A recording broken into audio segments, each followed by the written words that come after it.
شروع کرتا ہوں یشوع مشیح کے نام سے جو بڑا مہربان اور نہایت رحم کرنے والا ہے، جس کے آگے ہر ایک گھٹنا جھکے گا، خواہ آسمانیوں کا ہو خواہ زمینیوں کا، خواہ ان کا جو زمین کے نیچے ہیں۔ آج کا ہمارا جو ٹاپک ہے وہ ان تمام علم دوست MCM یونیورسٹی کے اسٹوڈنٹس اور ہمارے ساتھ جو جڑے ہوئے ساتھی ہیں جو کلام مقدس کو سیکھنا چاہتے ہیں ان کے لیے ہے کہ بدروحوں نے سوروں کی کیوں تلاش کی، جبکہ وہاں پر اور بھی بہت سارے جانور تھے، وہاں پر اور بھی عیالی تھے، بھیڑیں بھی چرا رہے تھے، گائیاں بھی چرا رہے تھے، بھینسیں بھی چرا رہے تھے۔ مجھے موقع ملا ہے کہ میں اسرائیل جاؤں اور میں اس ایریا کو دیکھوں جہاں پر یہ واقعہ رونما ہوا تھا۔ لوگ اپنے جانور چرایا کرتے تھے وہاں پر بدروحوں نے سوروں کو کیوں پسند کیا؟ یہ مرکز کی انجیل اس کا 5واں باب اور اس کی 13ویں آیت میں لکھا ہے۔ انہوں نے درخواست کی ہے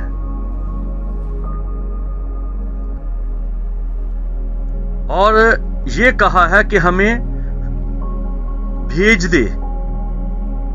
اگر آپ میرے ساتھ اس حوالے کو پڑھ لیں تو زیادہ اچھا ہے۔ مرکز کی انجیل اس کا 5واں باب اس کی 13ویں آیت۔ پس اس نے ان کو اجازت دی اور ناپاک روحیں نکل کر سوروں میں داخل ہو گئیں، اور وہ غول جو کوئی 2000 کا تھا کراڑے پر سے جھپٹ کر جھیل میں جا پڑا اور جھیل میں ڈوب مرا۔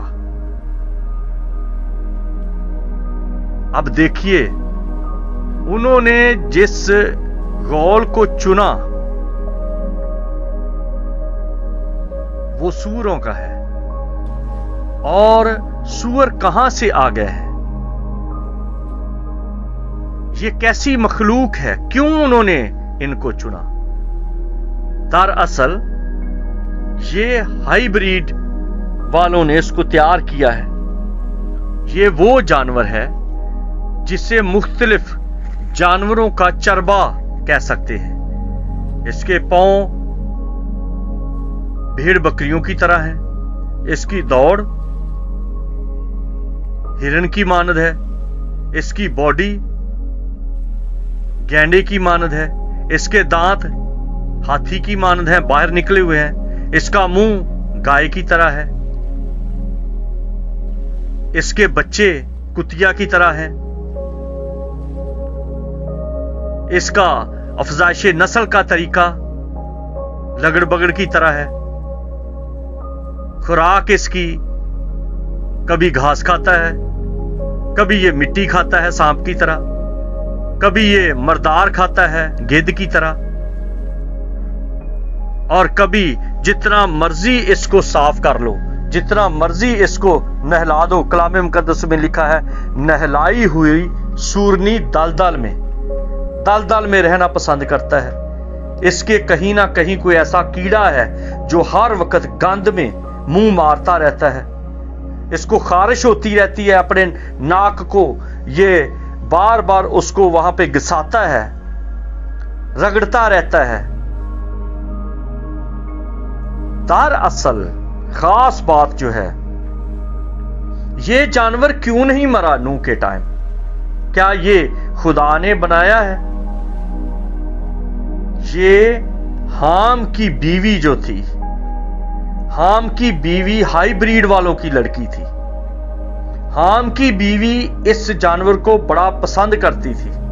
آج بھی یورپ میں لوگ بہت اس کو پسند کرتے ہیں، اپنے گھروں میں رکھتے ہیں، ان لوگوں کے بچے اس کے ساتھ کھیلتے ہیں۔ کبھی تو یہ بڑا معصوم جانور ہے اور کبھی یہ بہت گندا ہے،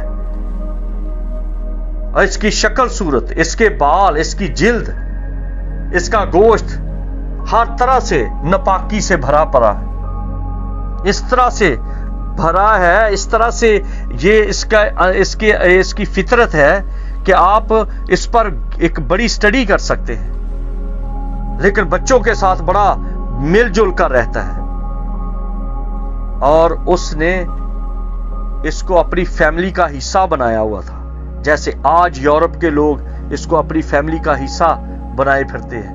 ان کے جو بیک ٹاؤن ہے، گھر کی پچھلی طرف جو گارڈن ہوتا ہے، اس میں انہوں نے ایک پگ رکھا ہوتا ہے، ایک سور رکھا ہوتا ہے، ان کے بچے ان کے ساتھ کھیلتے ہیں، یہ اس کا جسم بڑا ہیوی ہو جاتا ہے، بہت بھاری ہو جاتا ہے، اور اس کی جو فطرت ہے وہ گندگی کی طرف جاتی ہے۔ اس کی آواز بڑی ڈراؤنی ہے، ہیبت ناک آواز ہے، گراتا ہے، یہ مارتا بھی ہے، کبھی تو یہ بھیڑ بکریوں کی طرح ہے اور کبھی یہ وحشی ہو جاتا ہے، زخمی کر دیتا ہے لوگوں کو۔ تو اس طرح کی یہ فطرت رکھتا ہے۔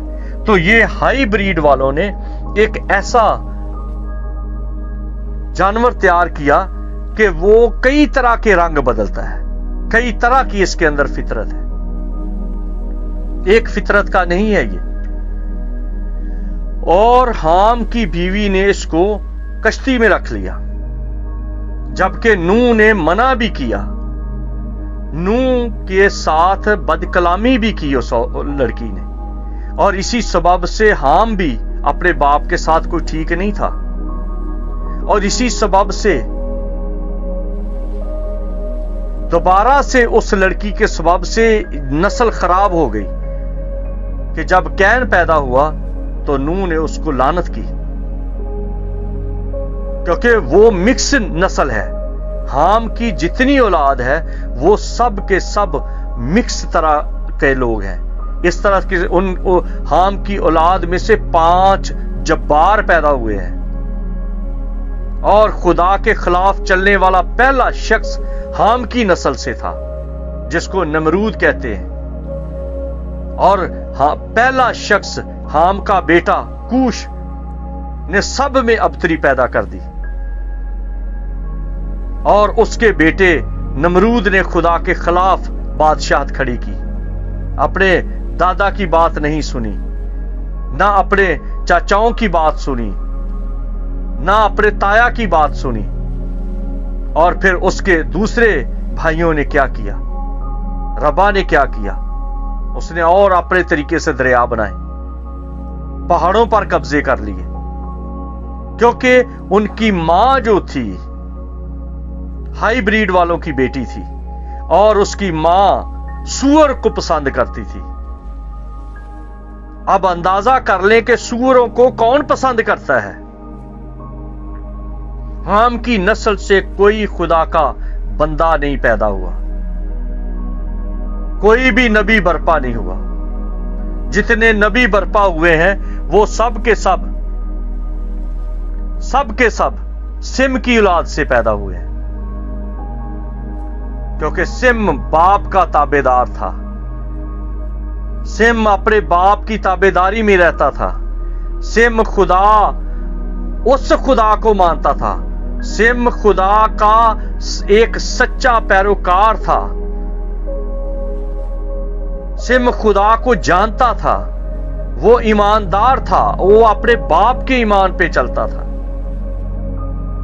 اور حام اپنی بیوی کا پیار کرنے والا تھا، اور اس کی بیوی سوروں کو پیار کرنے والی تھی، اور ان کی اولاد خدا کے خلاف چلنے والی اولاد تھی، اور ان کی اولاد میں جبار پیدا ہوئے، ان کی اولاد میں خاندان پر قبضہ کرنے والے پیدا ہوئے، ان کی اولاد میں خدا کے خلاف مینار کھڑے کرنے والے پیدا ہوئے،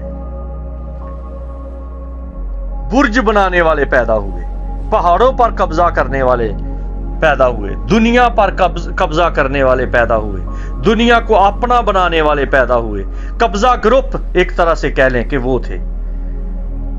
اور جو یافت ہے اس کے بارے میں دوسرے وقت میں بتاؤں گا، لیکن ابھی ہماری توجہ جو ہے وہ صرف اور صرف حام کی بیوی جو سوروں کو پسند کرتی تھی اور یہاں پر نظر آتا ہے بدروحیں سوروں کو پسند کرتی ہیں،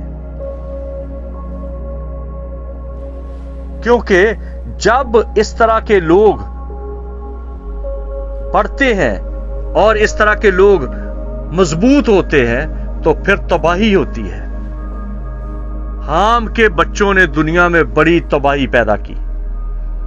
حام کے پوتے نے اولاد، انسان کی اولاد کو قربان کرنے کا رواج پیدا کیا، اور اس وقت جو بال کے سامنے قربانی دی جاتی تھی وہ جو بچوں کی قربانی تھی، اپنے بچے کو ذبح کیا جاتا تھا بال میں۔ بال کا ایک دیوتا تھا، اس کا بڑا سارا پیٹ بنایا ہوا تھا اور وہ بچے کو کاٹ کے اس کے پیٹ میں پھینک دیا جاتا تھا، وہ وہاں پہ جل جاتا تھا۔ یہ قربانی نمرود نے شروع کی، اولاد کو کھانے والی۔ آج کتنے لوگ ہیں جن کا یہی کام ہے، سور کی فطرت رکھتے ہیں۔ سور جب چھوٹے چھوٹے اس کے بچے پیدا ہوتے ہیں، بہت سارے بچے پیدا ہوتے ہیں، اور وہ پھر بہت سارے بچے جو وہ مار دیتا ہے، اور اس کو مزہ آتا ہے کہ جو بچہ مر جاتا ہے اس کو پھر وہ کھاتا ہے۔ وہ مردار کھانے والا جانور ہے، وہ کیچڑ کھانے والا جانور ہے، وہ اپنی پوٹی کھانے والا جانور ہے۔ کئیوں کو آپ جانتے ہوں گے، آج بھی اس دنیا میں ایسے لوگ ہیں جو اپنا گند خود کھاتے ہیں۔ ایسے لوگ ہیں جو مردار کھاتے ہیں، ذبح نہیں کرتے۔ اسی وجہ سے یہوہ خدا نے کہا کہ تم ذبح کر کے کھانا۔ کئی ایسے مذاہب ہیں، کئی ایسے لوگ ہیں، کئی ایسے قبیلے ہیں، ایسے فرقے ہیں جو سور کو اپنا خدا مانتے ہیں۔ اسی وجہ سے صدرک میثق عبدنجو نے کہا کہ ہم یہ چڑھاووں والی خوراک نہیں کھائیں گے، ہم مر جائیں گے، بھوکے رہیں گے، سلم ہو جائیں گے، لیکن ہم اس طرح کے گوشت، اس طرح کے چٹپٹے، اس طرح کی قربانیاں، اس طرح کے باربیکیو، اس طرح کی بریانیاں نہیں کھائیں گے، کیونکہ یہ غیر اقوام کا یہ بھنڈار ہے۔ لیکن اب کیا ہوتا ہے؟ لوگ کہتے ہیں کوئی پرواہ نہیں، کوئی مسئلہ نہیں، کھانا ہے، دل نہ ٹوٹے کسی کا، کھانا ہے، کھانے سے کچھ نہیں ہوتا۔ یورپین کہتے ہیں کھانا کھایا تو پیٹ میں سے نکل گیا۔ بھائی کھانا، اگر آپ جس طرح کا مٹیریل اپنے برتن میں ڈالیں گے اس کا رنگ چڑھ جاتا ہے اس برتن کو۔ آپ چند دن تیز پتی والی چائے ایک کپ میں پیئیں تو اس کپ کا رنگ بدل جاتا ہے۔ آپ تیز ہلدی والا دودھ پیئیں ایک کپ میں تو ہلدی کا رنگ کپ کو چڑھ جاتا ہے۔ آپ چقندر کا جوس پیئیں تو آپ کے پیشاب کا رنگ بدل جاتا ہے۔ جس طرح کا آپ کھائیں گے اس کا اثر آپ کے جسم پر ہوگا۔ کیا تم نہیں جانتے کہ تم خدا کا مقدس ہو؟ کس طرح کا گند بھرتے جا رہے ہیں لوگ اس میں، کیونکہ وہ اس طرح کا گند کھاتے جاتے ہیں جن کے اندر سور کی روح ہے۔ سور ہائی بریڈ کا بچہ ہے اور بدروحیں سوروں کو پسند کرتی ہیں، اور جن شخصوں کے اندر، جن اشخاص کے اندر بدروحیں ہیں وہ آج بھی سوروں کو کھانا پسند کرتے ہیں، سوروں کی طرح جینا پسند کرتے ہیں۔ وہ کیونکہ وہ ہائی بریڈ کی بیٹی تھی، حام کی بیوی، اس لیے اس نے سور کو پسند کیا۔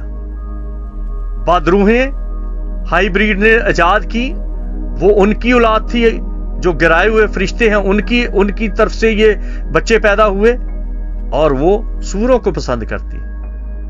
آپ خود اندازہ کر سکتے ہیں۔ تھوڑا کھاؤ میرے عزیزوں، اچھا کھاؤ، اچھا سنو، اچھا دیکھو، اچھی طرح زندگی گزارو، ثابت کرو کہ آپ انسان ہو، ثابت کرو کہ آپ خدا کی مخلوق ہو،